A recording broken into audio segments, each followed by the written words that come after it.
بخاری شریف کی حدیث مبارک ہے، بخاری اور مسلم کی متفقن علیہ حدیث ہے، من تاب قبل ان تطلع الشمس من مغربها تاب اللہ علیہ. ایک دن وہ آئے گا جس دن سورج مشرق کی بجائے مغرب سے نکلے گا. صبح جب آپ اٹھیں گے تو سورج مشرق سے نہیں نکل رہا ہوگا، سورج مغرب سے نکلے گا. مغرب سے نکل کے وہ 1:15 نیزے تک آئے گا، 12 بجے تک وہ جس طرح روٹین میں چلتا ہے اس سے الٹ چلے گا، اور 12 بجے کے بعد دوبارہ وہ سیدھا چلنا شروع ہو جائے گا.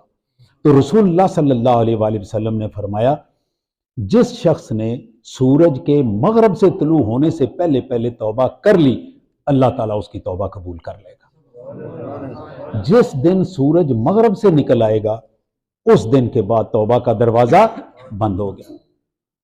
آپ کو اور مجھے ان دونوں باتوں کا پتہ نہیں ہے کہ کس دن سورج ادھر سے نکلے گا یا کس وقت موت کا فرشتہ میرے سامنے آ جائے گا. ان دونوں چیزوں کا نہ آپ کو علم ہے نہ مجھے علم. اس کا مطلب کیا ہوا؟ اس کا مطلب یہ ہے کہ ہمیں ساتھ ساتھ اللہ کے سامنے توبہ کرتے رہنا چاہیے. آئیے آپ کو بخاری کی ایک اور حدیث مبارک سناؤں. سیدنا ابو ہریرہ رضی اللہ تعالی عنہ اس حدیث مبارک کے راوی ہیں. آپ فرماتے ہیں کہ رسول اللہ صلی اللہ علیہ وآلہ وسلم نے فرمایا اللہ تعالیٰ کی رحمت کے 100 حصے ہیں. کتنے؟ اگر اللہ کی رحمت کو میں 100 حصوں میں تقسیم کروں تو اللہ تعالیٰ نے اس 100 حصوں میں سے ایک حصہ زمین پہ نازل کیا، 100 میں سے ایک حصہ، اور 99 حصے اپنے پاس رکھ لیے. ایک حصہ زمین پہ اتارا. اور آگے رسول اللہ صلی اللہ علیہ وسلم نے ایک مثال دی. وہ مثال ذرا غور سے سنیے.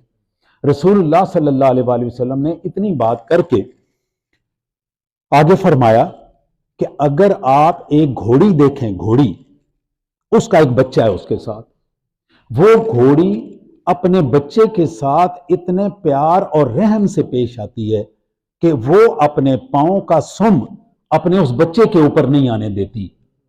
وہ جانور ہے، عقل نہیں ہے اس میں، شعور نہیں ہے، اس میں اتنا رحم ہے کہ وہ اپنے بچے کے اوپر اپنا پاؤں نہیں آنے دیتی، اس لیے کہ اس کو تکلیف ہوگی. تو رسول اللہ صلی اللہ علیہ وآلہ وسلم فرماتے ہیں کہ یہ اثر اس 100ویں حصے کی رحمت کا ہے. تو جو 99 حصے رحمت اس نے اپنے پاس رکھی ہوئی ہے اس کا عالم کیا ہوگا. آگے سنیے. ہمارے ہاں ایک بات بڑی مشہور ہے، ہم عام طور پہ روٹین میں ایک بات کرتے ہیں، دیکھو جی داڑھی رکھی ہے نہ جھوٹ بول رہے ہیں. اس کا مطلب ہے کہ جس کے پاس داڑھی نہیں ہے وہ تو کوئی جھوٹ بولنے کا سرٹیفکیٹ ہے. بھائی جس نے داڑھی نہیں رکھی، یہ ہم روز کہتے ہیں دیکھو جی داڑھی بھی رکھی تو پانی دودھ پانی نہیں پاندا. اس کا مطلب ہے کہ جس نے داڑھی رکھی ہوئی ہے وہ اس نے تو پانی نہیں ڈالنا، اور جس نے داڑھی نہیں رکھی اس کے پاس سرٹیفکیٹ ہے کہ وہ دودھ میں پانی ملائے جو مرضی کرے، اس کے لیے سرٹیفکیٹ ہے نہ. یہ نہیں بات. اللہ تعالیٰ نے آپ کے اور میرے لیے توبہ اتنی بڑی نعمت بیان فرمائی ہے، اتنی بڑی نعمت ہے کہ میرا خیال ہے بڑی بڑی اللہ کی نعمتوں میں سے ایک نعمت توبہ ہے. میں قرآن پاک کی سورہ توبہ نامی سورت قرآن پاک کی اس کی 102 نمبر آیت کے سامنے پڑھنے لگا ہوں. ذرا غور سے سنیے. وَآخَرُونَ اعْتَرَفُوا بِذُنُوبِهِمْ. کچھ لوگ ایسے ہیں جنہوں نے اقبال جرم کر لیا. کیا کیا؟ اپنا جرم مان لیا اللہ کے سامنے. آپ کی میری بات نہیں، آپ کے میرے سامنے کی نہیں بات، اللہ کے سامنے اپنا جرم تسلیم کر لیا کہ یا اللہ میں نے یہ گناہ کیا ہوا اور میں بڑا گناہ گار ہوں. اعتراف کر لیا. اب وہ اعتراف کرنے والے کے اعمال کا حال کیا ہے؟ عمل خلطوا عملا صالحا وآخر سیئا. وہ کام اس طرح کے کرتا ہے کہ وہ جہاں پہ اچھے کام کر رہا ہے ساتھ ساتھ برے کام بھی کر رہا ہے. مطلب وہ نماز بھی پڑھ رہا ہے، رشوت بھی لے رہا ہے، حج بھی کر رہا ہے، جھوٹ بھی بول رہا ہے. تو ادھر وہ اچھے کام بھی کر رہا ہے اور وہ برے کام بھی کر رہا ہے. اب ذرا دھیان سے سنیے، قرآن پاک کی آیت آپ کے سامنے بیان کر رہا ہوں. یہ دونوں کے دونوں کام کیے جا رہا ہے، برے کام بھی کر رہا ہے اور نیک کام بھی کر رہا ہے، دونوں کے دونوں کام کر رہا ہے.